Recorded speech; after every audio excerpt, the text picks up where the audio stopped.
All right, let me bring in Dhirendra Kumar, the CEO of Value Research and our in-house mutual fund expert. Dhirendra, thank you so much for joining us on Investors Guide.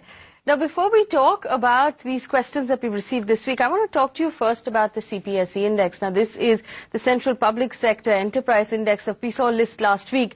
It went up about 10% on listing day, and that index is now available for retail investors to invest in either through an SIP or through a lump sum. Does it still make sense for those of us who did not put our money in during the NFO? Does it still make sense to invest in this index? No, the case is not as strong. Let me just list you the reasons why one should have invested in this this ETF. People, investors, the NFO investors are getting two things which they are not entitled to now if you invest. One is 5% discount when you bought. And same investors, if they held it for 1 year, they will get a 1:15 bonus. So that actually was a big sweetener in the whole transaction. So one is a high quality portfolio that remains. Are these companies as attractively priced or as cheap as they were? No, not really. And the sweeteners which were available then are no longer available. So I think the case is not as compelling as it looked at the NFO simply because price has moved up very sharply. For those investors who got in during the NFO period right now who are holding this ETF, does it make sense to take some profits off the table, or should they be waiting for that 1 year to get that bonus? No, they must wait for the next 1 year. This is where the comforting part of this ETF, that it is not as bad. It's a portfolio of high quality companies, but finally it is government company, so that itself is a huge disadvantage. But those investors, who got it in the NFO must hold, because this 1:15 bonus is quite substantial. I think it is not possible to calculate the real return. It isn't, the worth of that 1:15 bonus could be substantially more than what you have invested. At any point over the next 1 year, should we be adding SIPs or making periodic additions to our investment to the CPSE index? For most investors, it is not needed, because if you are investing in a diversified equity fund, they will have the PSU as and when needed. There is generally a very weak case for PSUs unless we have these PSUs which are so ignored that they become a compelling buy given their price. Otherwise, they are generally an avoidable set. All right, avoidable set there. But if you did get an allocation to the CPSE index, remember Dhirendra said hold on to it for the next 1 year till you get that bonus allocation as well. Let's move on to our portfolio question. Well, Siddharth Narang has written in, Dhirendra. He says he's 30 years old. He's been investing in mutual funds for the long-term horizon. Now, he doesn't have a term cover, which is something we should worry about. He has a family floater of up to 3 lakh rupees for himself and his wife. He does not mention whether or not his children, he has 2 children, he doesn't mention whether or not they have been covered by health insurance. Now, these are his goals. He wants to build a retirement corpus for himself of 2.75 crore rupees, a very specific number there. He said he wants to set aside a kitty of 1.2 crore rupees for his children, both for education and for weddings over the next 20 to 30 years. He wants to go on a holiday in the next 5 years, for which he believes he will need 5 lakh rupees. Now, before we talk about his mutual fund investments, no term cover, not enough family floater health insurance. Is that something he should address first? That actually comes first, before you start investing, because that is a gap which you are leaving, and no amount of investment can compensate for adequate insurance. So I think, even before you think about investing, go and get your fund cover, your term cover.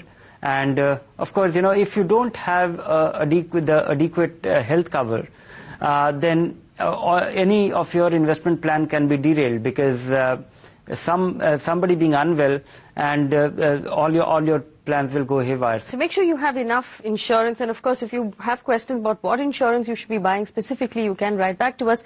Let's now talk about his investments, Dhirendra. He's putting aside about 17,500 rupees into his mutual fund portfolio every month. He wants to know if this is enough to meet all of those goals he talked about. He's investing in the SBI Emerging Business, Axis Long-Term Equity, ICICI Prudential Focus Blue Chip, HDFC Top 200, Franklin India Tax Shield, Canara Robeco Tax Saver, and HDFC Equity. He's looking at adding maybe a couple of funds to that portfolio as well. Now, interestingly enough, 2 of his goals, which is his own retirement and his children's future, are 20 years away. He does have something that's going to be in the next 5 years, which is the holiday he wants to take. Would you like him to run separate portfolios for those 2 goals? Yes, ideally he should actually have a separate portfolio. At least mentally, it should be earmarked in a manner so that he knows how vulnerable or how comfortable he is likely to be. Otherwise, you run the risk of, combining it all, have a false sense of being financially comfortable, just looking at the worth of your investment and not really being able to connect with the worth of, the cost of actualizing a goal. And other rule to be followed in his case, where everything gets consolidated in one or two accounts, that as he gets, he's 2-3 years away from goal, he should start methodically taking out money and start putting it in fixed income in a manner that he doesn't have to wait for, the holiday 5 year away. He should continue investing in this equity fund, but 3 years before that, exactly the way he is doing his investments, he should split that 5 lakh rupee over the next 36 months and take that money out methodically. All right, Siddharth, if you have any questions at all about what you heard, you can write back to us. Email ID is on your screen. Let's take another question. Nagavendra Gopal has written in. Now, he tells us he can invest 10 lakh rupees for the time horizon of 5 years. He wants to know which of our portfolios he should invest in to get good returns. Dhirendra, obviously 5 years is too short a time to pick any of our aggressive portfolios. Which one would you rather have him use? One of our balanced funds? I would rather suggest him the conservative portfolio, because even the stable growth portfolio is almost like an equity fund, because it can have 65 to 70% into equity, and for a 5 year term it may not be good enough. So our conservative portfolio is on your screen right now. The idea is with this is to give you a stable return, and of course more importantly to keep that capital of yours secure. Let's take another question. Ravi has written in. He tells us he regularly invests in mutual funds. Now he wants to put some money aside with a 1 year time horizon. He wants to know, should he be at this point investing in a liquid fund or an FMP? If you suggest he use a liquid fund, then how should he choose a liquid fund and begin investing? So I would say be guided by the expense ratio of these liquid funds, and combine the return and the expense ratio, and that should give you some kind of perspective on the kind of return to expect. Liquid funds have been very rewarding in the last 1.5 years, and they are likely to continue that way for as interest rates are not going down. All right, and if you have any more questions, of course you can write back to us. Choose an FMP if you're very sure of your time horizon, because you can't take your money out from an FMP. Let's move on now to our hold or sell segment.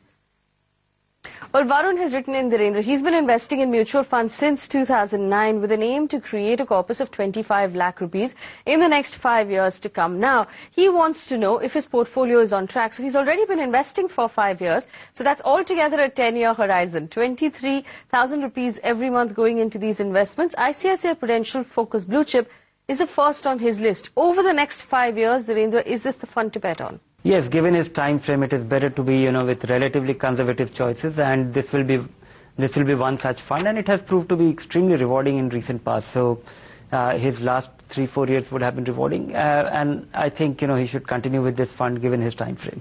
Well, the next one on his list is the IDFC Premier Equity Fund. It's a good performer, Dhirendra, but does it suit his time frame? It suits his time frame, because this fund is not actually a mid-cap fund, or it's not a mid or small cap fund. It's a tactical fund, and it has succeeded with its tactics, and it has provided all the return across the all kind of market with far greater stability. And this fund also has the flexibility to change its color. So he should continue with this fund, and it has been a winner, and it's worth riding it. All right, next two funds on his list are the Birla Sun Life Gen Next Fund and the Reliance Equity Opportunities Fund. Should he invest in both of these funds given where his time horizon is? Birla Sun Life Gen Next Fund is a very unusual thematic fund which tries to capitalize on opportunity by a consumption story, particularly by the youngsters. That was the hypothesis. It's not a good diversified vehicle, so that is, he should consider moving his money into something which is more broad-based. UTI Opportunities is the next on his list. Would that be one of those funds that are broad-based and will allow him to invest across the market? UTI Opportunity is something which I like, and it has been a fairly large, large cap oriented opportunity fund. It's not an opportunity fund which tries to emphasize something narrow in the portfolio or a narrow focus in its portfolio. So from that standpoint, it's a kind of fund which he should continue. Well, the last fund on his list is interesting. This is the ICICI Prudential US Blue Chip Fund, Dhirendra. Now, I know that this is something that you recommend, to have a global fund, specifically a US fund, in all of our portfolios. Is this the best one available to him? And given his time horizon, would you like to increase or decrease his allocation to this fund? Given the interest rate differential, rupee will depreciate. But in the short run, we are seeing a reversal. All these things will actually translate into a superior advantage, superior returns and an advantage for a regular investor in such a fund. Before we wrap up this segment, we have one more question. Paritosh has written in, Dhirendra. He's been investing in the HDFC equity fund, so he only has one fund right now. He wants to move that investment into either our aggressive or our growth portfolio over the long term. Now, he wants to know how he should go about doing that. Does it make sense to pull all of the money out of HDFC equity in one day and spread it across the portfolio? What's your recommendation?